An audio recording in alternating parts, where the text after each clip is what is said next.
Guys welcome to my channel. और आज हम जिस टॉपिक के बारे में डिस्कस करेंगे वो है ब्लड। तो जैसा कि ब्लड के बारे में हम लोग जानते हैं कि blood is a liquid connective tissue. Blood blood एक लिक्विड कनेक्टिव टिश्यू है और blood is also known as fluid of the life, fluid of growth and fluid of health.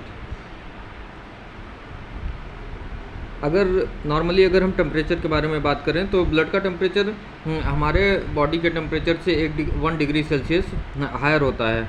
अगर हमारे बॉडी का टेम्परेचर 37 डिग्री सेल्सियस है तो blood का temperature उससे 1 डिग्री सेल्सियस हायर होता है 38 डिग्री सेल्सियस।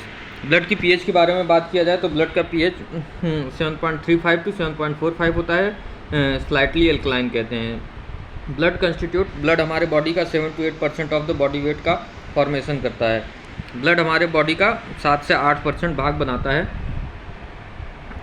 ब्लड का अगर हम बात किया जाए कि एक एवरेज एडल्ट मैन में और एवरेज एडल्ट फीमेल में कितना ब्लड पाया जाता है, तो एवरेज एडल्ट मेल में जो ब्लड होता है, एवरेज एडल्ट मेल में जो ब्लड होता है 5 to 6 लीटर होता है, और फीमेल की अगर बात किया जाए तो 4 to 5 litre average adult female में होता है।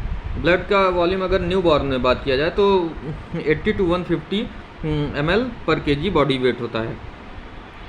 वहीं अगर स्पेसिफिक ग्रेविटी की बात करें, ब्लड की स्पेसिफिक ग्रेविटी कितनी होती है? ब्लड की स्पेसिफिक ग्रेविटी 1.05 to 1.65 के अराउंड होती है,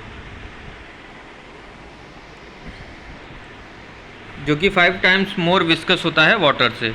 स्पेसिफिक ग्रेविटी ब्लड में हमारे प्लाज्मा पाया जाता है, और तो प्लाज्मा की स्पेसिफिक ग्रेविटी अगर पूछा जाए कितना होता है तो 1.02 to 1.026 तक होता है। Specific gravity of the blood cells की स्पेसिफिक ग्रेविटी कितनी होती है? 1.092 to 1.01। स्पेसिफिक ग्रेविटी अब होती क्या है? Specific gravity is a means specific gravity means the weight of a substance compared with the weight of an equal volume of water।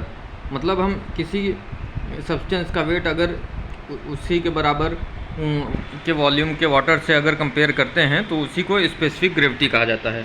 अब हम देख लेते हैं कि कुछ नॉर्मल वैल्यूज़ होती हैं जो कि हमारे ब्लड में पाई जाती है। जैसे कि ग्लूकोज पाया जाता है तो उसमें क्या होता है कि उसकी वैल्यू कितनी होती है, ग्लूकोज हमारे बॉडी में कितने ml में पाया जाता है, कितना क्या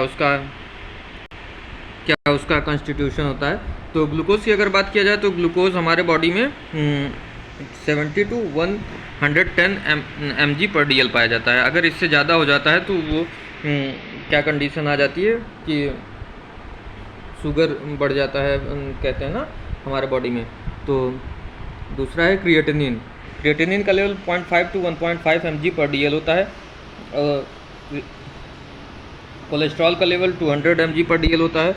अगर हम प्लाज्मा एल्बुमिन की बात किया जाए तो प्लाज्मा एल्बुमिन का लेवल 6.4 to 8.3 ग्राम/dl होता है। अगर पर्टिकुलरली एल्बुमिन का पूछा जाए तो एल्बुमिन 4.7 ग्राम/dl होता है, और ग्लोबुलिन 2.3 ग्राम/dl होता है। बिलिरुबिन जो कि हमारे ब्लड में पाया जाता है, बिलिरुबिन का कितना लेवल होता है?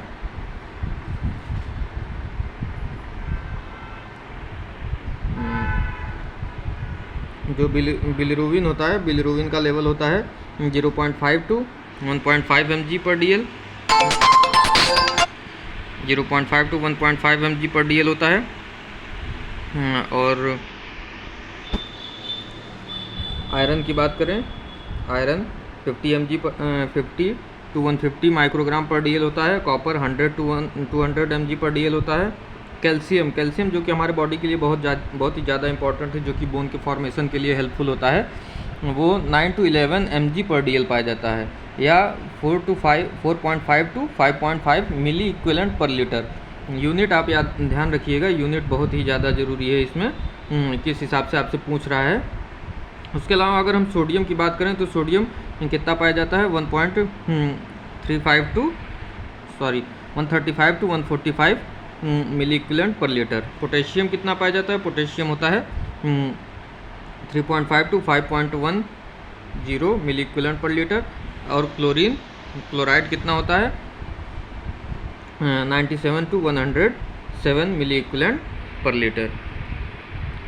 अगर आपको जानकारी अच्छी लगी हो तो मेरे वीडियो को लाइक करें, सब्सक्राइब करें और शेयर करें। आपका बहुत बहुत धन्यवाद।